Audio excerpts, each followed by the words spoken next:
गसाइगाव महकुमा सिंनि गुरुफेलायाव गारिनि जाब्रबथायजों सासे आइजोआ गोब्राबै जोखोम जायो।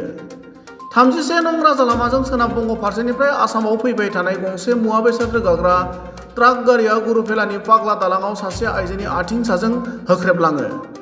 गारिनि जाथायजों जोखोम जानाय आइजोखौ कुसुगाव थाना बेन्दोंआव थानाय कथालगुरि गामिनि रानि ईश्वरी होनना मिथिना मोनो। जाब्रबथायजों जोखोम जानाय आइजोखौ पुलिसनि गारिजों कुसुगाव देहा फाहामसालियाव थिसननाय जायोब्लाबो उननि समाव साबसिन फाहामथायनि थाखाय क'क्राझार देहा फाहामसालिसिम दैथायहरनाय जायो होनना मिथिना मोनो। গাঁৱটো আমাৰ হ'ল কাটলগুৰি, এনেইতো খান্থালগুৰি বুলি কয়।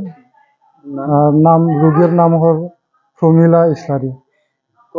এক্সিডেণ্টটো মই এতিয়া দেখা আহিলোঁ, তেজ ওলোৱাটো মই দেখি পাইছে। এই কিবা চৰাইবিল ফালে যে এটা ৰাস্তা আছে, এই পাগলা ব্ৰিজ ওচৰতে আৰু ইয়াতে এক্সিডেণ্ট হৈছে।